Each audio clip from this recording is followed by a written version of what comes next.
Hello YouTube, my name is Pierre and this is a video recording of me concept sculpting a Droid Scout. I like to get things rolling with a sphere and just dynamesh my way up as I add more to it.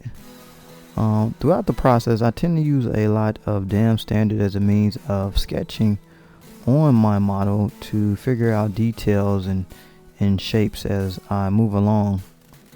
Just kind of the same way I would if I had a pencil and paper, just kind of sketching on it. It's kind of the basis of finding what I'm looking for here, along with a lot of move brush to perform big tweaks and fine shapes as well. Alright now I'm just kind of figuring what's going on with the head of this robot or android, if you will. Working my way all the way around, just figuring out how things are going to work. And for me, it's just a lot of trial and error. I have no idea what shapes I'm going to use going into it, so it's really a big exploration for me, and it's just time put into it. If I put more time into it, I could come up with, you know, something even better. If I put an hour into it, I'll get hours worth of work. If I put in 2 hours, I'll get something even better. So that's the name of the game for me. I try not to put too much time into it, especially in 3D, because working in 3 dimensions as opposed to 2 can be time consuming. So I try to really keep it loose, try not to stress too much on it.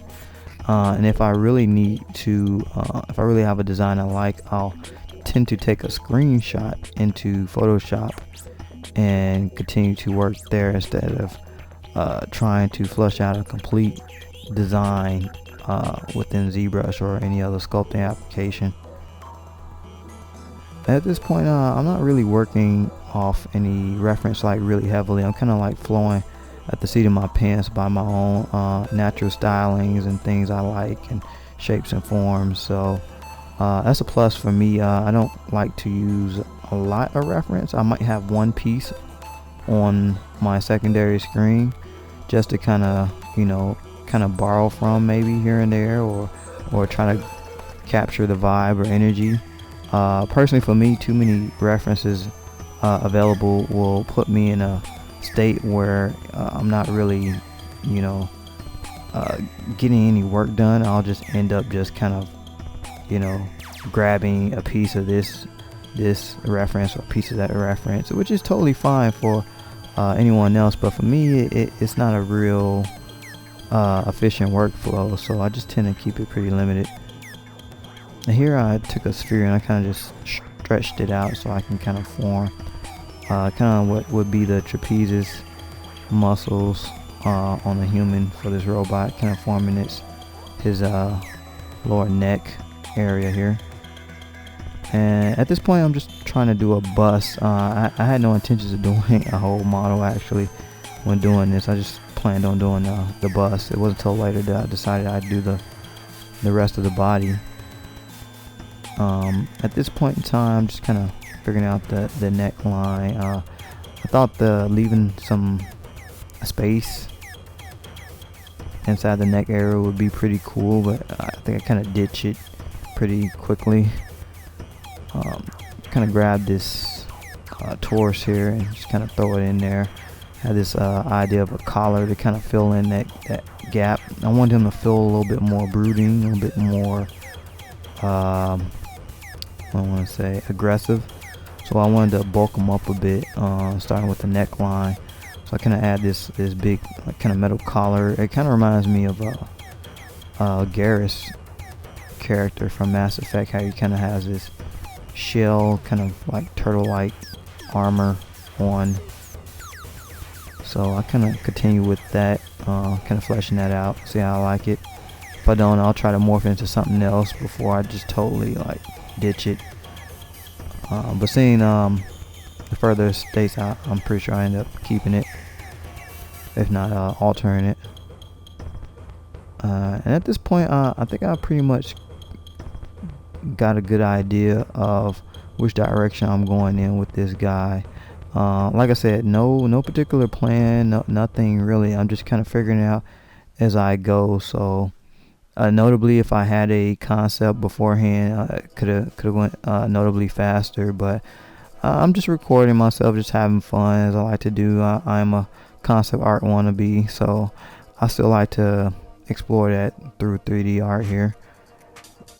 At this point, I've pretty much nailed the primary shapes, and I feel a little bit free to knock in some secondaries and maybe a few details.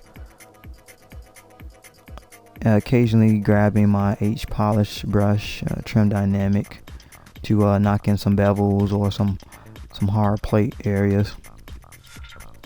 And my plan is not necessarily to get any like factory clean edges, perfectly leveled or anything. I just want to convey the fact that this is indeed a hard surface model, and if it doesn't exactly come off as plate metal, but at least a very hard plastic. What I just did then with the texture was store a morph target, so I go back and erase the parts of the texture I didn't want, which I'm a big advocate of using the morph target brush when concepting. So once you find yourself in a position where you like your model, if you're anything like me, you may have trouble editing it because you're pretty content with what you have, and you're a bit fearful, if not anything else, if I can't find a better word, of really exploring now, because you're in a great spot. So definitely store some morph targets and continue to push shapes and forms and explore if you feel you can push things further, or even if you're pretty happy with it. You never know. So definitely give that a whirl. Alright, at this point I think I'm pretty happy with the kind of a bust, and I want to tweak a few things and clean up some other areas. And at this point want to mess with his shoulders or lack thereof. Alright, that just about wraps up this session of the recording. I'd like to thank subscribers old and new for supporting my channel. And if you'd like to show further support, I have links to resources developed that you might find useful, such as this material pack available for download. Also, be sure to check in with Characterart.com for further releases and new info. Till next time, see you on the next level.